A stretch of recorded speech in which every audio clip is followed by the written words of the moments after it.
So here's my story. I'm not necessarily telling it in chronological order, and I don't know if everything in it is accurate. This happened over the course of my whole life, and a lot of it I remember as a kid. And my memory, I may have forgotten some details, I may be filling in some details. Some of the stuff, might not have happened the way I think it happened, but I am going to tell the story as true as I remember it, and I promise not to make anything up. I promise not to lie to you guys. It's going to be my true story. So I was born in Borough Park to a pretty broken family. In fact, it could be argued that I was the breaking point. But let's rewind a little bit. My mother was the last of 8 kids, born to 2 survivors of the Holocaust, my grandparents. She and my grandfather did not get along very well. There were a couple things that may have contributed to that. Part of it may have been because she was raped by a stranger when she was 16, and almost sexually assaulted by her schizophrenic brother a little while later. She began to rebel as a kid, in high school. These things will do that to a kid, especially if it isn't handled well. And she started, hanging out and staying out of school and maybe having a relationship or two. I don't know if that's actually accurate, but that was the impression I got. And then after that happened, after her brief time out of school, she settled back down, finished high school, and went off to seminary, like every girl that she knew was doing. After graduating, it was decided that she would get married after graduating from seminary. While my grandparents weren't Hasidish, they were old school enough to encourage the girls to marry young, and she was engaged at age 19. Her marriage wasn't really happy. From what I remember of the story she told me, her husband was verbally and physically abusive. The relationship was absolutely miserable, if it could be called a relationship at all. After about a year of this, she had an affair with a neighborhood hairdresser whose shop was popular among the girls in Borough Park. I was the result of that affair. My birth devastated her in more ways than one. Her husband left her and took custody of my half-brother, who was then given to a family in Midwood to be raised. She had a nervous breakdown and was hospitalized at Maimonides Hospital at the psych ward. I was sent to live with my grandparents. During her hospitalization, she was diagnosed with bipolar disorder. I guess the divorce and the loss of her son knocked something loose in her. Like, bipolar disorder is not something that happens at any specific age. There's usually a trigger that sets it off, and in her case, the trigger was the divorce and losing her first kid, and everything that was going on. That triggered the bipolar disorder that she was predisposed toward. According to the story she used to tell me, my grandfather, perhaps in some blaze of prescience, he must have seen something coming, tried selling me to a Satmar's family in Williamsburg. I don't actually know if the story is true, but my mother always claimed that she got out of the hospital just in time to stop the sale.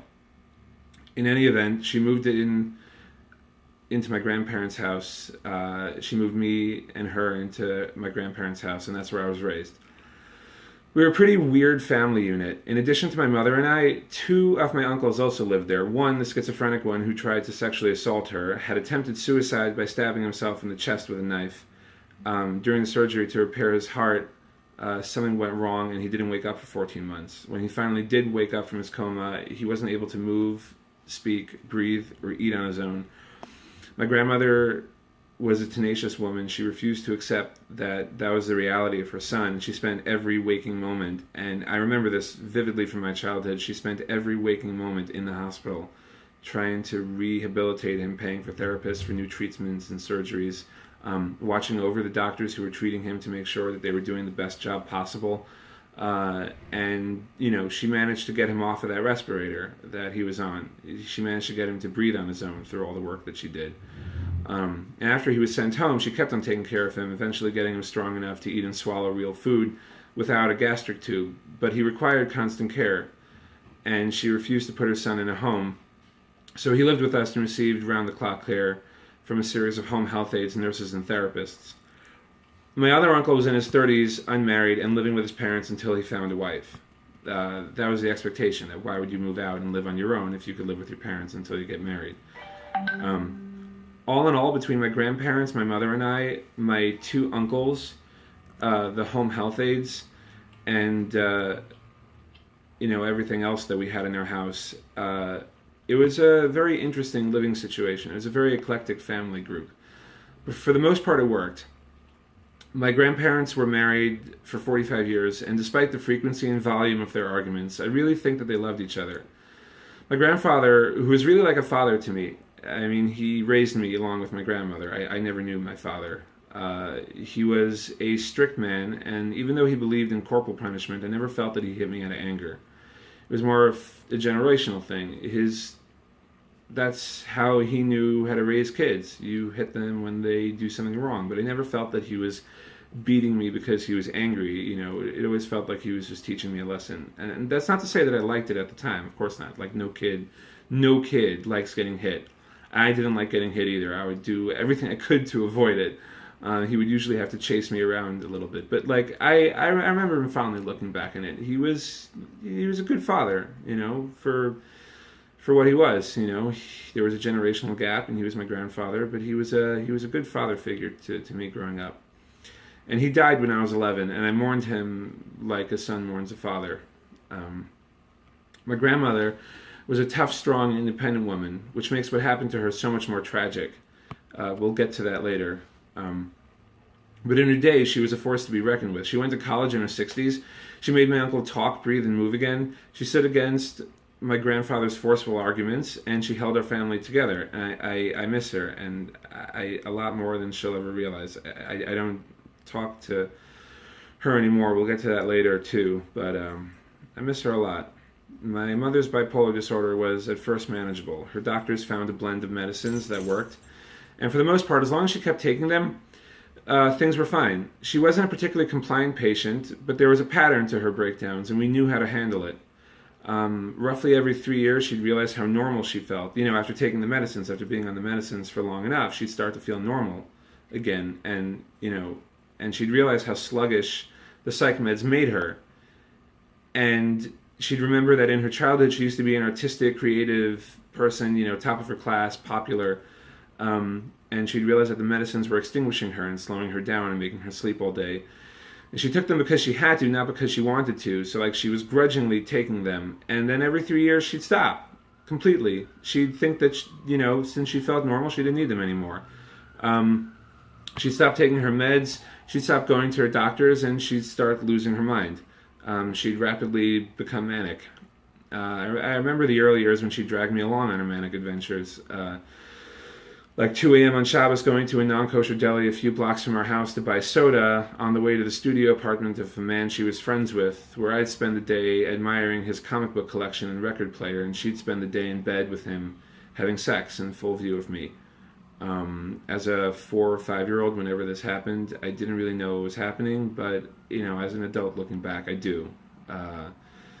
Or on Shabbos afternoon, walking to a pharmacy to buy a coloring book set, and then over to a friend of hers to tearfully pour her heart out.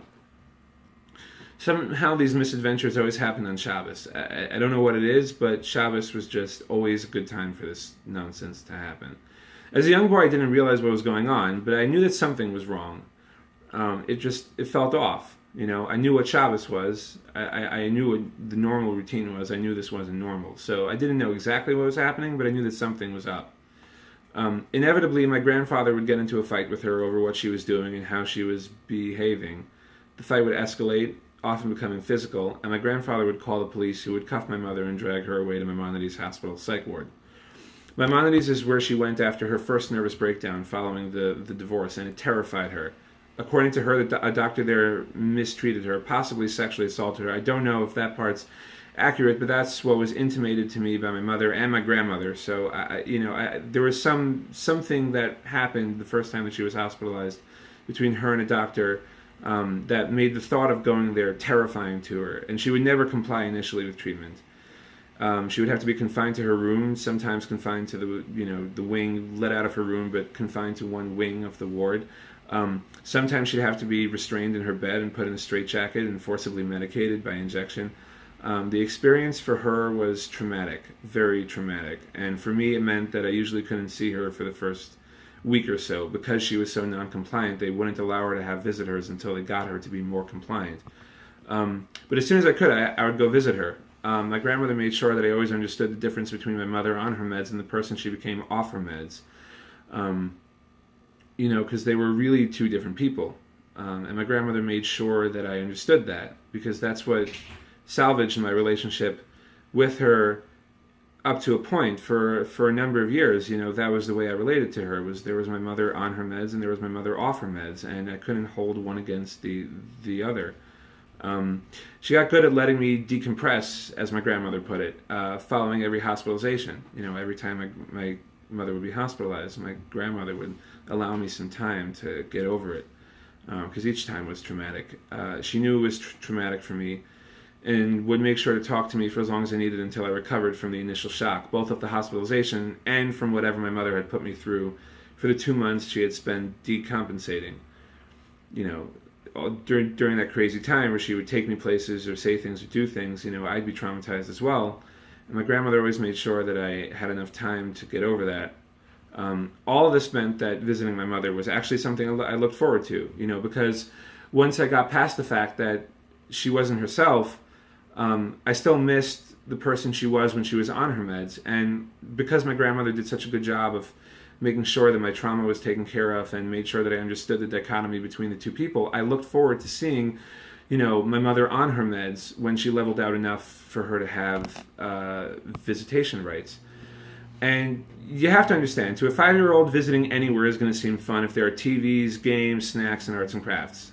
It doesn't matter what the setting is. If those things are there, as a 5-year-old or even as a 10-year-old, it's gonna be fun, especially since it was outside of the routine. Even the hospital food was a novelty. My grandmother wasn't only an immigrant, but also a health nut, which meant that she not only opposed restaurants because she felt they were unnecessary luxuries to people with kitchens, but also because the food they served wasn't healthy. Going to my Maimonides Hospital psych ward was a novelty, like almost a privilege. I was too young to feel weird about the experience or to fully understand what was going on around me. I knew that it was a psych ward, and I knew why people went there, and I knew that my mother was mentally ill, but I always felt that she seemed so much more normal than everybody else on the ward. So while there were other people lolling in the corner, drooling on themselves, talking to themselves, stimming, perseverating, looking off into the distance and nothing in particular.